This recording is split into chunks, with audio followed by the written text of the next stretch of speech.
Fala galera, eu sou o professor Anderson Magalhães, o seu professor de língua portuguesa e redação aqui no canal do YouTube. Essa é a aula 2 da parte de figuras de linguagem. Então é a aula 2. Nesta aula vamos falar então sobre as figuras de construção.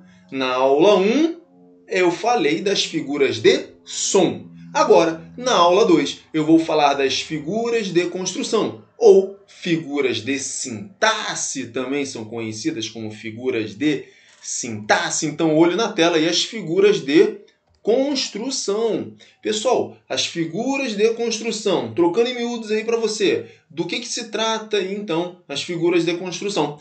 São figuras relacionadas à construção do texto. Eu posso fazer inversões, eu posso fazer repetições ou então omissões. E as maneiras como isso ocorre dentro das orações, dentro dos períodos, dentro das frases, a maneira como, e versos também, né? A maneira como isso acontece, como essas construções, essas inversões, essas repetições, essas omissões ocorrem, dão origem às figuras de construção. Então, olho na tela, olha a definição para você. Então, figuras de construção são figuras que ocorrem quando há alguma ruptura da sequência lógica do período. Qual que é a sequência lógica do período quando a gente fala em termos de língua portuguesa? Sujeito, verbo, complemento e os adjuntos adverbiais, ok? Então, essa é a sequência lógica que você aprende lá na parte de análise sintática. Sujeito, verbo, complemento e também os adjuntos. Então, essa ruptura é materializada pela inversão de termos, pela repetição de termos ou pela omissão de termos. Tudo isso pode acontecer e aí dá origem, a maneira como isso acontece, dá origem às figuras de construção. Desse modo, as figuras de construção ou de sintaxe aparecem causando alguma modificação. Então, tá ali, ó, alguma modificação na estrutura da oração.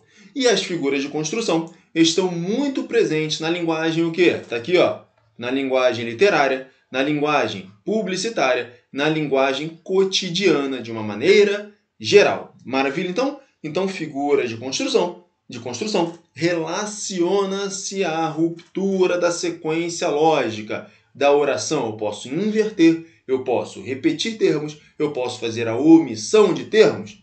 Vamos ver então agora cada uma das figuras de construção. A primeira delas, uma muito conhecida, é a elipse. O que é a elipse? Tá lá, ó.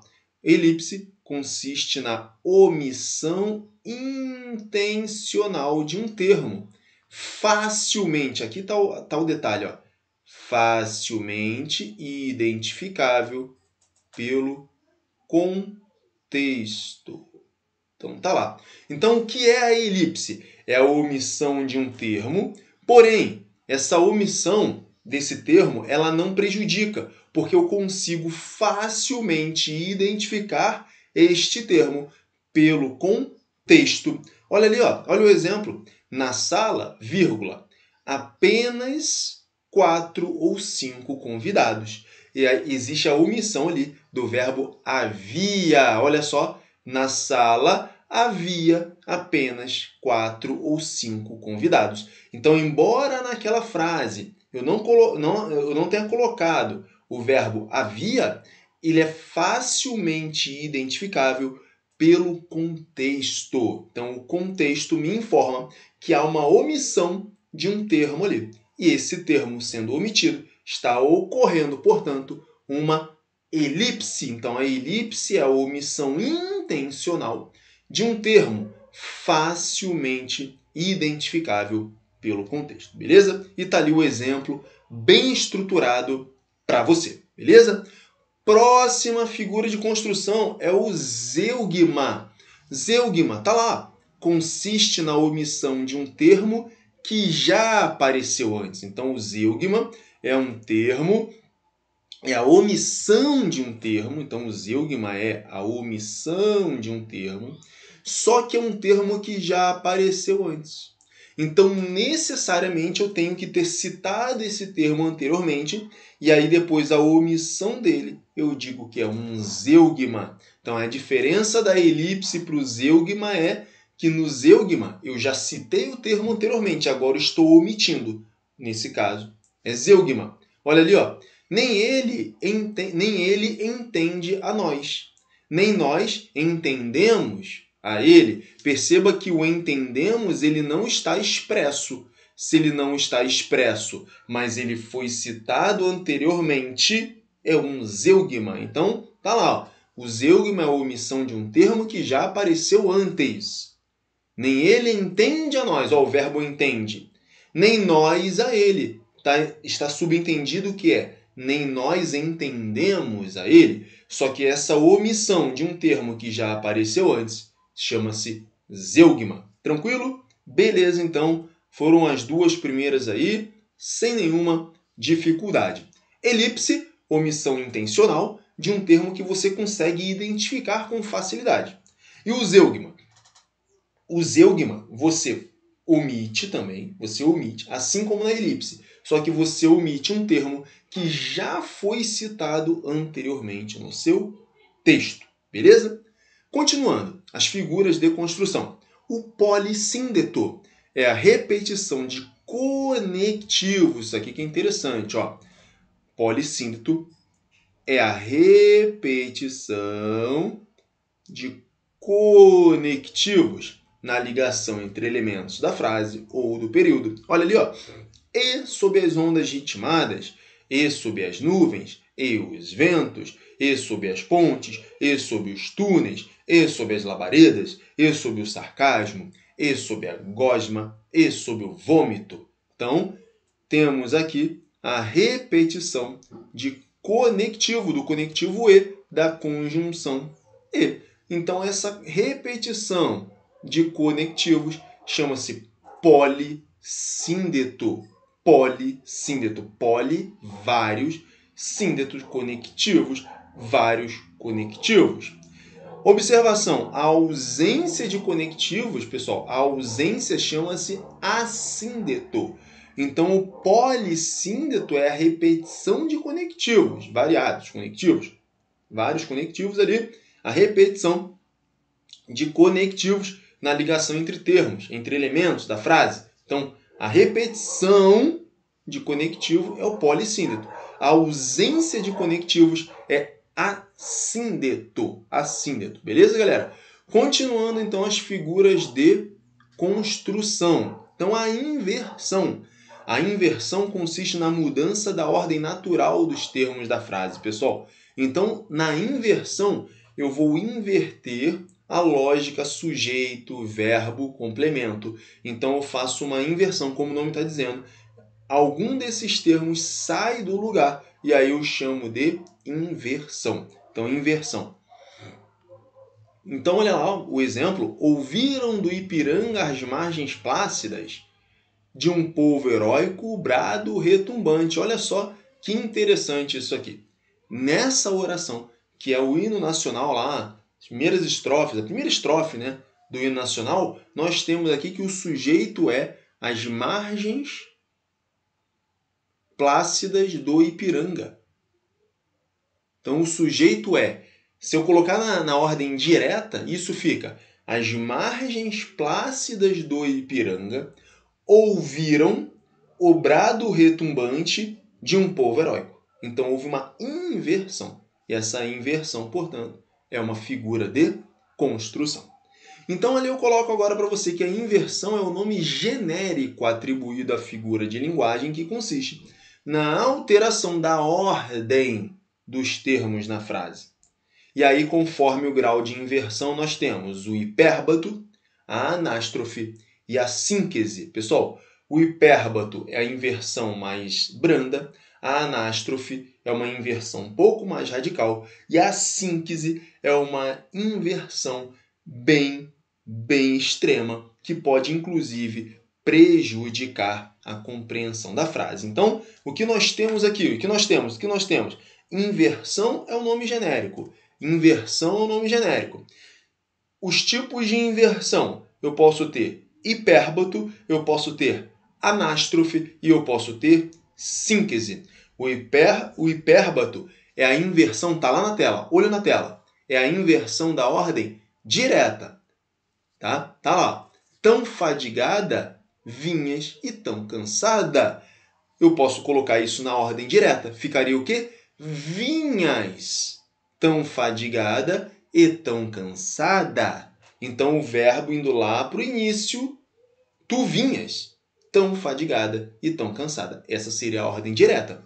Vinhas, tão fadigada e tão cansada. O que eu fiz? Eu peguei ali o vinhas, que é o verbo, e joguei lá no meio. Isso é um hipérbato, ou seja, houve uma inversão aí. Porque o verbo é para vir no começo. Sujeito, depois o verbo. Beleza? Tranquilo? Tranquilo, então. O hipérbato é uma inversão da ordem direta. Uma inversão da ordem direta. A anástrofe é uma inversão mais radical. Olha na tela. Da pátria formosa, distante e saudoso. Como é que seria na ordem direta?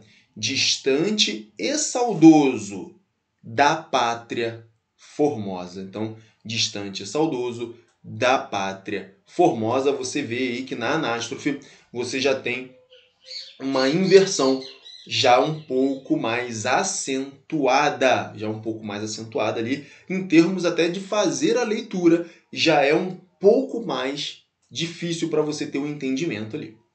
Na síntese, olha a síntese agora, é a inversão extrema, que prejudica, inclusive, a compreensão da frase. Vamos ler aquele exemplo ali de síntese. Tu, de amante, o teu fim has encontrado. Olha só, inverteu tudo e eu não entendi nada. Então é a síntese. Na ordem direta seria o quê? Olha, botei na ordem direta para você. Tu has encontrado o teu fim de amante. Beleza? Tranquilo, então. Então, a inversão é a mudança da ordem natural, ok? Ok. Dependendo do grau de alteração, eu tenho, então, hipérbato, ou anástrofe, ou a síntese. Ok, pessoal? Tranquilo, então. Essa foi a parte de inversão. Olho na tela, continuamos. Agora vamos falar aí da silepse. Silepse. O que é a silepse? Está lá. Consiste na concordância não com os elementos expressos na frase. Não com os elementos expressos na frase, mas com aqueles subentendidos. Então, pessoal, a silepse é uma concordância nas ideias. Eu concordo com a ideia. Silepse é concordância com a ideia. A silepse pode ser, pessoal, de gênero, de número ou de pessoa. Está lá na tela para você. A silepse, então, é uma concordância de ideia. Concordância de ideia. Pode ser a silepse de gênero, de número ou de pessoa. Está ali na tela, bem estruturado aí para você, pessoal. O que é a silepse de gênero? Então, veja o exemplo. Vossa Majestade está preocupado. Veja que o preocupado, o adjetivo preocupado, concorda com o sexo masculino da autoridade. Perfeito? Então, Vossa Majestade, ali eu estou me referindo ao rei e não à rainha. Então, estou me referindo ao rei. Portanto, Vossa Majestade está preocupado. Vossa Majestade está preocupado. Vossa Excelência é pouco conhecido. Eu posso estar me referindo, por exemplo, a um ministro, né? Então, se for um homem, eu não vou concordar com o gênero ali do pronome. Vossa Excelência está no feminino. Mas se eu sei que a autoridade é homem, então Vossa Excelência é pouco conhecido. Então a silepse de gênero é aí, ó. Tá aí a silepse de gênero para você bem estruturado aqui, a silepse de gênero. Então eu concordo não com o pronome está no feminino, veja no exemplo, o pronome está no feminino, mas eu vou concordar com a ideia. Se eu estou falando com um homem, vai ser preocupado, vai ser conhecido, ok? Tranquilo? Beleza? Então tá aí bem estruturado para você. É a silepse de número, pessoal. Silepse de número, olha lá. Ó. Os sertões conta a guerra dos canudos. Os sertões, pessoal. Aqui eu tenho subentendido aqui a palavra obra. Eu tenho subentendido aqui a palavra obra. A obra Os Sertões conta a Guerra dos Canudos. Pode ver por que é silepse de número. Por que é silepse de número? Porque Os Sertões está no plural, mas o verbo conta está no singular. O verbo conta aqui, ó, está no singular. Por isso que é uma silepse de número. Aqui está no plural. Plural.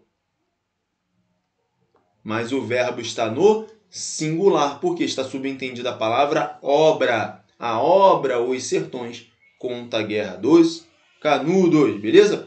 E a silepse de pessoa. Pessoal, na silepse de pessoa, você vai ali ocorrer uma concordância com a pessoa. Então, a concordância com a pessoa. Olha o exemplo.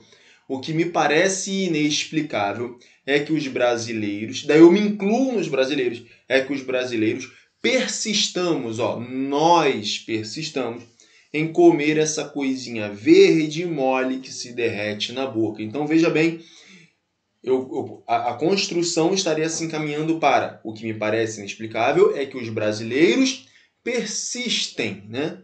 Persistem. Então, seria o quê? Eles persistem. Mas como eu me incluí, então é nós. Então, persistamos nós. Silepse de pessoa está concordando com a ideia de que eu me incluí nesse meio. Eu me incluí entre os brasileiros. Beleza? Então, silepse é a concordância da ideia. Pode ser silepse de gênero, pode ser silepse de número, pode ser silepse de pessoa. Tá aí tudo no quadro aí, no slide, bem estruturado para você, galera. Beleza? Tranquilo, a gente faz com bastante cuidado, com bastante capricho aí, para ficar uma tela bem bonita. Se você quiser anotar, para você fazer as suas anotações, né, aí no seu caderno. Por isso que a gente traz aqui tudo bem estruturadinho, bem bonitinho, colorido, para você estudar aí de forma gratuita, sem pagar nada e poder ter um bom ensino, uma boa qualidade de conteúdo. Beleza, galera? Vamos falar agora do anacoluto. O anacoluto consiste em deixar um termo solto na frase. Então, aqui, ó, deixar um termo solto na frase. Muitas vezes inicia-se uma determinada construção sintática e depois se opta por outra. Então, anacoluto é o termo solto na frase, termo solto. Mas esse termo solto de forma que não prejudique o entendimento. Ele até faz parte do sentido ali da oração, da frase, do período. Ele até faz parte ali do contexto. Mas ele ficou solto, ele ficou vago no sentido sintático. Tudo bem? Então, olha ali, ó. Olha, eu, até de longe, com os olhos fechados, o Senhor não me engana. Quer ver? Tira só aqui, ó. Olha eu. Você pode escrever, ó, até de longe, com os olhos fechados, o Senhor não me engana. Então esse eu ali, ele ficou solto na oração. Ele ficou solto na frase. Eu ia fazer a construção com o eu, mas depois eu joguei a construção para o me, né? Para mim, o Senhor não me engana a mim. Então aquele eu ali ficou solto na oração, ficou solto aí no nosso período. Então esse é o anacoluto. Pleonasmo, pessoal. O que é o pleonasmo? Consiste na redundância, mas tem uma finalidade, cuja finalidade é reforçar a mensagem. Então lembre-se, nem todo pleonasmo é vicioso. Existe o pleonasmo com a intenção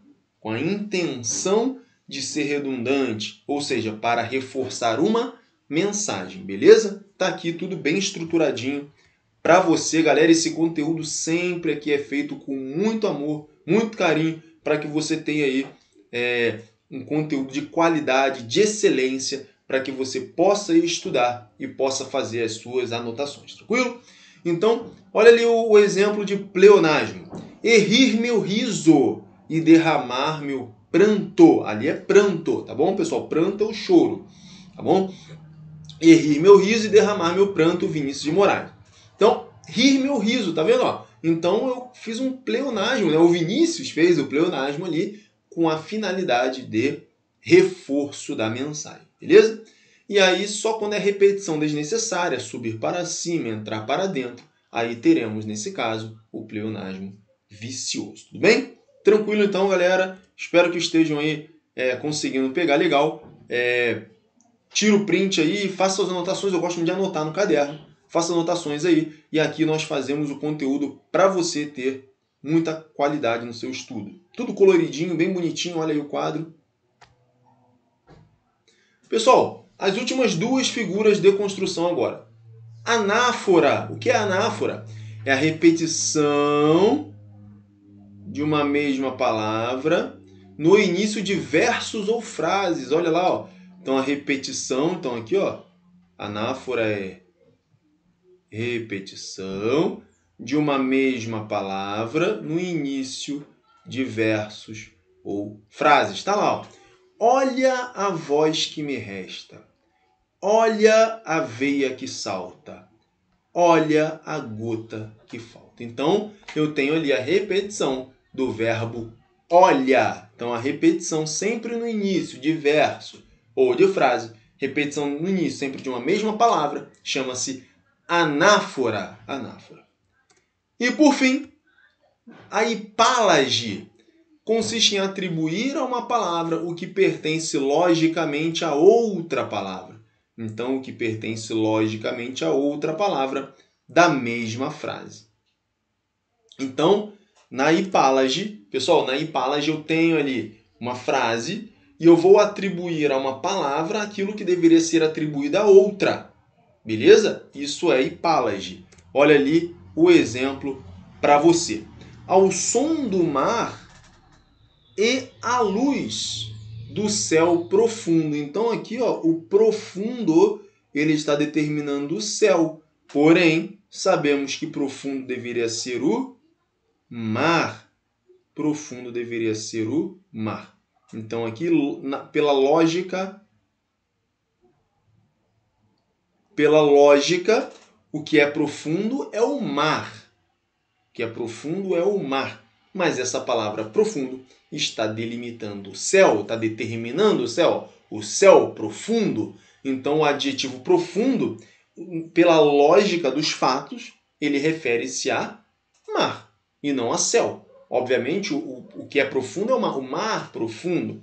Mas na oração, ali no hino nacional, o profundo está se referindo a céu. Portanto, temos aqui uma hipálage, um adjetivo se referindo a um outro que não aquele deveria se referir pela lógica. Pela lógica, profundo deveria se referir a mar e não a céu. Quando isso acontece, nós temos uma hipálage. Beleza, galera? Então, espero que tenha compreendido, espero que tenha entendido essa aula. Se você não entendeu algo, volta o vídeo. Nós vamos aí para frente também fazer aulas aí, gravar aulas de exercícios para que você tenha aí uma fixação maior. São várias as figuras. E aí nossa conversa, ela termina por hora, as figuras de construção. Mas voltamos na aula 3 das figuras de linguagem. Então, a gente encerra aqui, mas nosso papo sobre figuras de linguagem continua. Um grande abraço, até a próxima. Tchau, tchau!